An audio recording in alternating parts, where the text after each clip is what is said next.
নমস্কার বন্ধু। রাধা, তার স্বামী গোপাল এবং তাদের ছোট্ট ছেলে কিরণ নিয়ে গঠিত একটি দরিদ্র পরিবার বৃন্দাবনের জীবন্ত গ্রামে বাস করত, যেখানে ভগবান কৃষ্ণের কিংবদন্তি এবং স্মৃতিচরণ ছিল।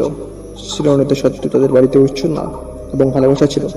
তবুও তারা প্রায়শই ঈশ্বরের সাথে কনিষ্ঠ সম্পর্কের জন্য একল আকাঙ্ক্ষা করে, এই আশায় যে ভগবান কৃষ্ণ এক সন্ধ্যায় নিকটবর্তী মন্দিরে একটি বক্তৃতায় অংশ নিয়ে অনুপ্রাণিত হন। পুরোহিত যে তিনটি জিনিসের উল্লেখ করেছিলেন তা ভগবান কৃষ্ণকে একটি বাড়িতে দৌড়াতে পাঠাবে, এই স্বর্গীয় সংস্থাকে ডেকে আর লক্ষ্যটা তার আত্মীয়দের মধ্যে পাঠ ছড়িয়ে দিয়েছিল। নাম্বার 1, ভক্তি। ফরিদ বলেছেন যে প্রথম জিনিসটি হলো অটল ভক্তি। রাধা বললেন, আমাদের হৃদয়ে কৃষ্ণের জন্য প্রচুর ভালোবাসা এবং ভক্তি থাকতে হবে। আসুন প্রতিদিন তার নাম পাঠ করে এবং আমাদের আন্তরিক প্রার্থনা উপস্থাপন করে শুরু করি। সেই দিনের পর রাধা, গোপাল এবং কিরণ প্রতিদিন সকাল সন্ধ্যা হরে কৃষ্ণ মন্ত্র পাঠ করার জন্য সবসময় করে। উৎসর্গের ধ্বনি তাদের বাড়িতে ছড়িয়ে পড়ে, একটি আধ্যাত্মিক পূর্ণ পরিবেশ তৈরি করে। পবিত্র প্রথমে প্রেমে তাদের হৃদয়ে একত্রিত হয়। তারা আরতিয়া করত, কৃষ্ণের জীবন সম্পর্কে গল্প করত এবং ভজন গাইত। নাম্বার 2, সম্প্রীতি এবং ভালোবাসা। পরিবারের মধ্যে ভালোবাসা এবং সম্প্রীতি হলো দ্বিতীয় জিনিস।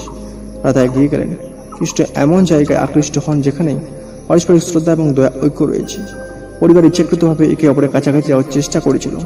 তারা একে অপরকে সাহায্য করছে, একে অপরের সুখ দুঃখে সহানুভূতিশীল এবং ধৈর্যের সাথে যে কোনো মতপার্থক্য দূর করতে তাদের বাড়িতে একটি শান্তিপূর্ণ স্থলে রূপান্তরিত হয়েছিল। সেখানে প্রতিটি কোণ থেকে বিচ্ছুরিত ভালোবাসার প্রাচুর্য রয়েছে। নাম্বার 3, সততা এবং সুশৃঙ্খলতা। তৃতীয় জিনিস হলো আমাদের বাড়িতে এবং হৃদয় বিশুদ্ধতা এবং পরিচ্ছন্নতা বজায় রাখা। রাধা বলেছিলেন, একটি পরিষ্কার পরিবেশ একটি পরিষ্কার হৃদয়ের প্রতিফলন করে এবং কৃষ্ণ এই ধরনের জায়গা বাস করতে পছন্দ করেন। পরিবার তাদের ঘর দাগমুক্ত রাখার জন্য একসাথে কাজ করেছিল। তারা পরিষ্কার ক্ষেত্রে খুব যত্ন নিয়েছিল। প্রার্থনা কক্ষের শয্যায় তাজা ফুল যোগ করেছিল এবং বাতাস পরিষ্কার করার জন্য ধূপ ব্যবহার করেছিল। তারা যেমন নৈতিক জীবনযাপনের চেষ্টা করেছিল, তেমনি তারা তাদের চিন্তা ও কাজ উভয় ক্ষেত্রে শুদ্ধ হওয়ার চেষ্টা করে। সপ্তাহ কেটে গেল, তাদের বাড়িতে একটি দৃশ্যমান পরিবর্তন ছিল। বাতাসে স্বর্গীয় উপস্থিতির অনুভূতি ছিল। এটি মৃদু বাতাস তাদের প্রতিদিন প্রার্থনার জন্য একত্রিত হওয়ার সময় এক সন্ধ্যায় ঘরে ফুলের সুন্দর সুগন্ধ নিয়ে আসে। তারা সেই সুনির্দিষ্ট সময় আনন্দ এবং প্রশান্তি একটি গভীর সংবেদনার সঙ্গে প্রস্তুত ছিল।